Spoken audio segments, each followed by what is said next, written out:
Yeah, welcome back. So guys ఇంతకు ముంగటి సెషన్లో మనము brief introduction about this particular Java scripting చూసాము. ఈ రోజు సెషన్లో let us look at the configuration. Basically configuration itself దాని మీనింగ్ ఏంటి అంటే నా సిస్టమ్ని ఈ జావా స్క్రిప్టింగ్ మీద వర్క్ చేయడం కోసం తయారు చేసుకుంటున్నాం, which it self is a configuration.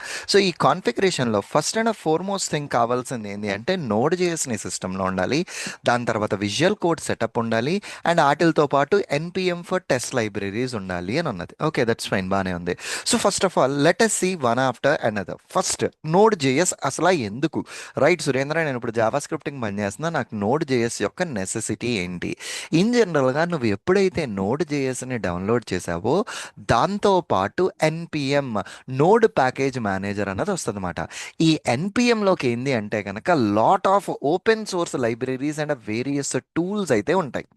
Okay, so immediately మనకు వచ్చే క్వశ్చన్ ఏంటి అంటే, సో సురేంద్ర ఉండే ఆ సిగ్నిఫికెన్స్ ఆఫ్ లైబ్రరీస్ ఏంటి మనకి యూజ్ అయింది అంటే కనుక, ఇన్ జనరల్గా మనం ఏ కైండ్ ఆఫ్ అప్లికేషన్లో అయినా ఒక టాస్క్ మీద మనం వర్క్ చేస్తున్నప్పుడు ఈ లైబ్రరీస్ అన్నది ఇన్బిల్ట్ ఉన్న లైబ్రరీస్ అన్నది మన టాస్క్ని సింప్లిఫై చేసుకోవడానికి యూజ్ అవుతుంది. అండ్ మోర్ ఓవర్ నీ యొక్క డెవలప్మెంట్ వర్క్ ఏదైతే ఉన్నదో ఈ లైబ్రరీస్ కానీ ఏదైనా రెడీమేడ్ సొల్యూషన్స్ కానీ యూజ్ చేసుకుని చాలా ఫాస్ట్గా you will be completing those things మాట.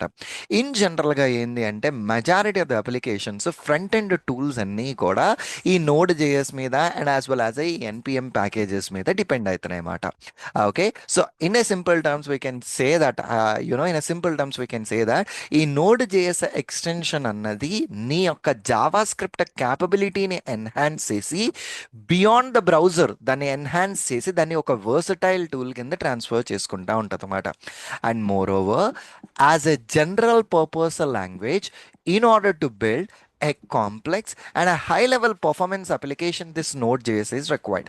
రియల్ వరల్డ్లో ఇప్పుడు నువ్వు ఏ కైండ్ ఆఫ్ అప్లికేషన్ బిల్డ్ చేయాలి అన్నా సరే, ఒక కాంప్లెక్స్ అప్లికేషన్, ఒక పర్ఫార్మెన్స్ బేస్డ్ అప్లికేషన్ నువ్వు బిల్డ్ చేయాలి అంటే కనుక ఈ నోడ్ జేఎస్ అన్నది చాలా అవసరం. You need to install this particular node JS. Okay, that's fine. So Surendra, ఈ నోడ్ జేఎస్ ఎట్లా డౌన్లోడ్ చేయాలి? బేసికలీ నోడ్ జేఎస్ డౌన్లోడ్ అని సర్చ్ చేయడం, navigate to that official website, and here ఇక్కడ ఫస్ట్ అండ్ ఫార్మోస్ట్ థింగ్ ఏంటి అంటే you just need to choose your OS. So automatically ఇక్కడ version అనేది and as well as an operating system అనేది select అయిపోతుంది. నేను మ్యాక్ మిషన్ మీద ఉండడం వల్ల Mac OS and it is showing as a package file basically. Okay, నేను ఈ ప్యాకేజ్ ఫైల్ని ఎప్పుడైతే డౌన్లోడ్ చేశానో it's gonna download a package file. And ఇదిగో ఇది నేను డౌన్లోడ్ చేశాను. So it's downloading a package file. And ఇది డౌన్లోడ్ అయిన తర్వాత simply double tap on it and proceed with the further installations. ఇక్కడ పర్టికులర్లీ మనం చేయాల్సింది ఏం లేదు. వన్స్ ఇదంతా అయిన తర్వాత once you perform A double tap operation automatically ఈ నోడ్ జేఎస్ అన్నది మన సిస్టంలో ఇన్స్టాల్ అయిపోతుంది. ఓకే, బాగానే ఉంది. సో సురేంద్ర నోడ్ జేఎస్ అయ్యింది, మరి విఎస్ కోడ్ సెటప్ ఏంటి? ఒక సింపుల్ పాయింట్ ఏంది అంటేనండి, ఇప్పుడు నేను ఏదైతే మీకు ప్రజెంట్ చేద్దాం అనుకుంటున్నానో నేను ఒక పవర్ పాయింట్ తీసుకుని పవర్ పాయింట్లో నేను ఒక డీటెయిల్స్ రాసి ఆ రీసన్ డీటెయిల్స్కి కలరింగ్ కానీ ఇంకా ఇవన్నీ ఎన్హాన్స్మెంట్స్ చేసి మీకు నేను ఇక్కడ ప్రజెంట్ చేస్తున్నా.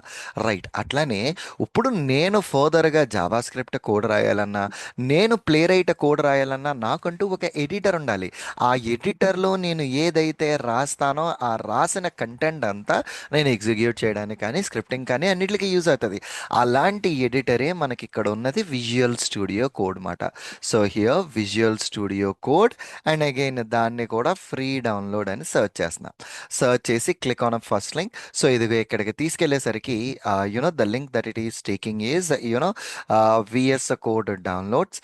విండోస్ అయితే ఇది డౌన్లోడ్ చేసుకో, మ్యాక్ అయితే కనుక ఈగో మ్యాక్ చిప్కి సంబంధించిన మ్యాక్ను డౌన్లోడ్ చేసుకో. సో బేసికలీ నేను యాపిల్ చిప్కి సంబంధించింది, సో నాది M1 చిప్కి సంబంధించిన మిషన్, సో నేను దీన్ని డౌన్లోడ్ చేసిన. సో విండోస్కి వచ్చేసరికి ఏంటి అంటే కనుక X64 బిట్ని మీరు డౌన్లోడ్ చేసుకుని you can start with the installation. ఎప్పుడైతే మనకి దీన్ని డౌన్లోడ్ చేసామో basically it's cone download as an again DMG file కింద డౌన్లోడ్ అవుతుంది. మ్యాక్ అయితే, విండోస్ అయితే కనుక ఈఎక్సీ ఫైల్ డౌన్లోడ్ అవుతుంది. ఇదిగో డిఎంజీ ఫైల్ కింద డౌన్లోడ్ అవుతుంది. ఆ ఫైల్ని డబల్ ట్యాప్ చేస్తే ఆటోమేటిక్గా మనకు అది విజువల్ స్టూడియో కోడ్ ఇన్స్టాల్ అయిపోతుంది. So visual Studio code install అయిన తర్వాత మనం దాన్ని లాంచ్ చేయాలి. లాంచ్ చేసినప్పుడు ఇట్లా ఒక స్క్రీన్ వస్తుంది. సో నువ్వు ఏం ఓపెన్ చేద్దాం అనుకుంటున్నావు అన్నది.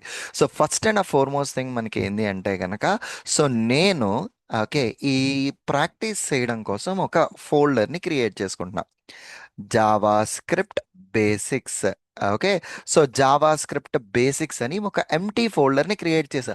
ఆ ఫోల్డర్‌లోనే నేను ఫర్దర్‌గా మొత్తం నా జావా స్క్రిప్ట్ బేసిక్స్ కోడ్స్ అంతా రాద్దాం అనుకుంటున్నా. దానికోసం నా వీఎస్ కోడ్‌లో ఓపెన్ అండ్ ఇప్పుడు మనం ఏదైతే న్యూలీ క్రియేటెడ్ ఫోల్డర్ ఉన్నదో ఆ ఫోల్డర్‌ని ఓపెన్ చేయాలి. ఇదిగో Java script basics just few minutes before create చేశాను. నేను దాన్ని ఓపెన్ చేశాను. Perfectly alright. సో, మనం ఒక ఫోల్డర్‌ని క్రియేట్ చేసుకొని దాన్ని ఇందులో ఓపెన్ చేసుకోవాలండి. Good enough.